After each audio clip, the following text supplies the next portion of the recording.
Selon le rapport d'enquête du coroner, l'une des deux catégories de décès survenus en milieu de travail avec des chariots élévateurs est attribuable au fait que le cariste fut mortellement blessé lors du renversement latéral du chariot élévateur qu'il conduisait.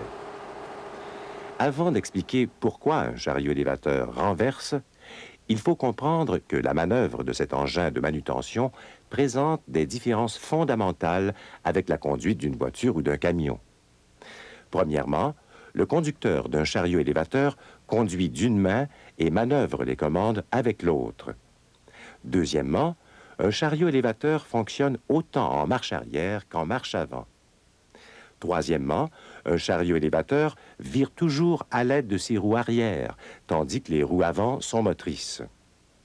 Quatrièmement, un chariot élévateur muni d'une charge vire de façon plus sécuritaire qu'un chariot vide à cause du lourd contrepoids qui l'équilibre.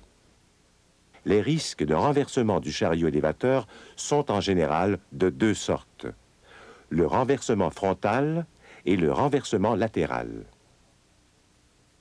Le renversement frontal. Le chariot élévateur illustre le principe de la balance. Les roues avant agissent comme point d'appui. Le poids qui repose sur les fourches est équilibré par le contrepoids à l'arrière du chariot, le chariot muni de sa charge se trouvant en équilibre par rapport à son essieu avant. Une charge trop lourde risque de faire basculer le chariot vers l'avant. Si la charge n'est pas prise correctement sur les fourches, le chariot peut aussi basculer vers l'avant. La stabilité du chariot élévateur est illustrée par un triangle. Deux points partant des deux roues avant fixes, un point situé au milieu de l'essieu directeur arrière, les trois points interreliés formant le triangle de stabilité. Sur ce dessin, la sphère jaune à l'intérieur du triangle de stabilité indique le centre de gravité du chariot. Quand le chariot n'est pas chargé, le centre de gravité se déplace vers l'arrière du véhicule à cause du lourd contrepoids qui s'y trouve. Contrairement au chariot élévateur contrebalancé, le centre de gravité du chariot élévateur, pour aller étroite, se déplace à l'intérieur d'un trapèze de stabilité. L'assise du chariot étant mieux répartie, les risques de renversement latéraux diminuent. La limite de charge recommandée du chariot élévateur est inscrite sur la plaque signalétique. Lorsque le poids du chargement d'un chariot élévateur excède cette limite de charge, le centre de gravité se déplace à l'extérieur du triangle de stabilité. Dans un tel cas, le chariot va basculer vers l'avant. Surcharge égale danger. Il arrive aussi que la charge soit trop longue. Que se passe-t-il dans ce cas? Le diagramme suivant indique une limite de charge de 1800 kg et un centre du poids de la charge de 600 mm. Toutefois, le même chariot ne lève que 1400 kg à 900 mm du centre du poids de la charge. Plus le poids s'allonge, plus la limite de charge diminue. Surcharge égale danger. Prenons un exemple. La capacité nominale de ce chariot est de 1800 kg pour une limite de charge de 600 mm du centre du poids de la charge. Ici, le centre du poids de la charge est plus éloigné que celui recommandé, soit 800 mm au lieu de 600 mm. Le chariot élévateur va donc basculer. Ici, la distance du centre du poids de la charge recommandée est de 600 mm pour une capacité nominale de 1800 kg. Lorsque la charge s'éloigne des montants des fourches, le chariot élévateur bascule. En cas de charge non homogène, placez le côté le plus lourd près du talon des fourches, autrement une instabilité sera créée. De plus, le chariot élévateur va basculer par en avant si la limite de charge est dépassée. Lorsqu'un chariot roule en avant et que les freins sont appliqués brusquement, la force produite fera déplacer le centre de gravité vers l'avant du triangle de stabilité. L'arrêt du chariot élévateur produit également une force vers l'avant. Le renversement latéral. Un rayon de braquage très réduit. Le chariot élévateur est conçu pour travailler en des endroits encombrés, pour circuler dans des allées étroites et pour se positionner perpendiculairement aux étagères lors du gerbage. Ces évolutions sont rendues possibles parce que les roues arrière directrices sont disposées de façon à pouvoir braquer presque à angle droit.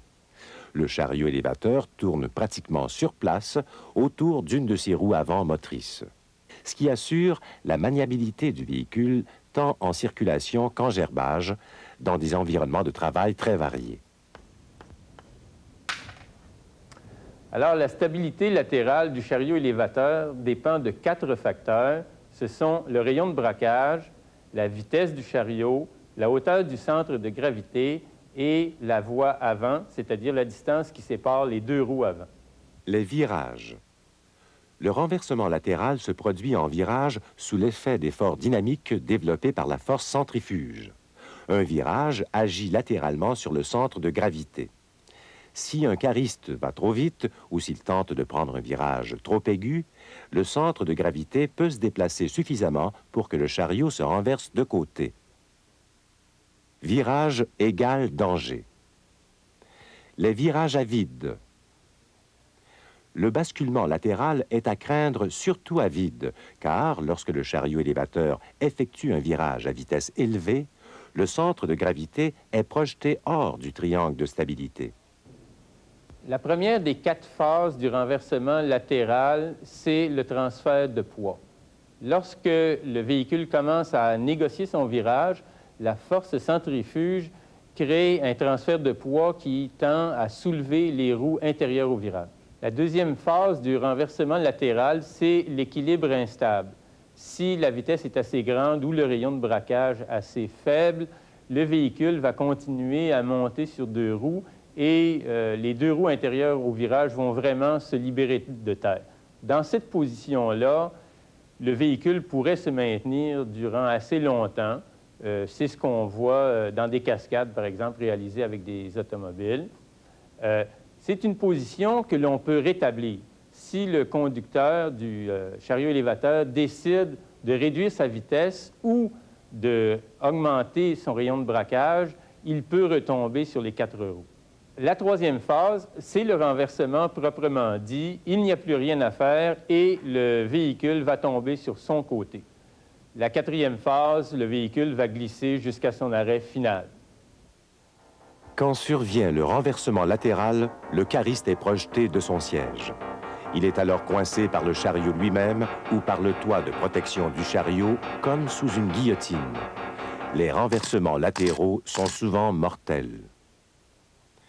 Le chariot est construit de façon à protéger le cariste, à condition que ce dernier demeure à l'intérieur du gabarit du véhicule. La norme de référence sur les chariots élévateurs suggère qu'en cas de renversement latéral ou frontal, le cariste devrait s'accrocher fermement au chariot et se tenir éloigné du point d'impact.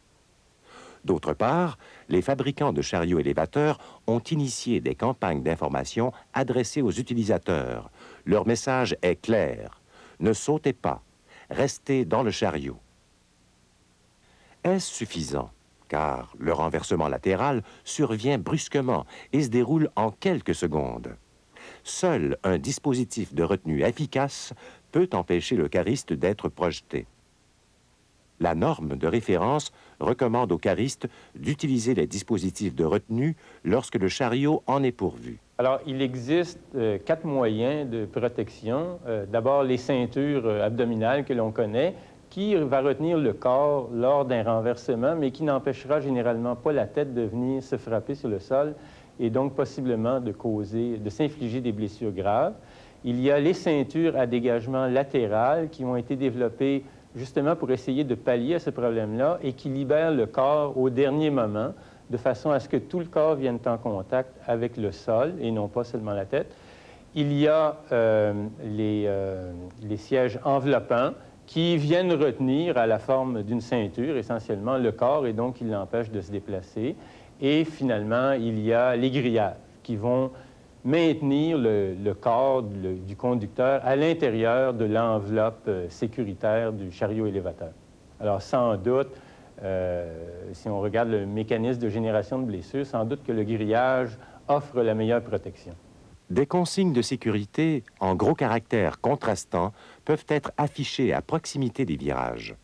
La vitesse limite à ne jamais dépasser devrait apparaître sur les panneaux indicateurs. Il existe des limiteurs de vitesse qui vont empêcher le renversement latéral en réduisant le régime moteur et donc la vitesse du chariot élévateur dès que les roues sont tournées pour négocier un virage. Par contre, ce système-là n'empêchera pas le renversement causé lorsque l'on frappe un obstacle, par exemple.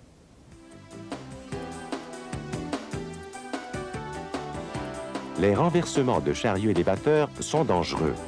Comprendre et maîtriser les principes de stabilité du chariot élévateur contribue plus efficacement à la prévention d'abord.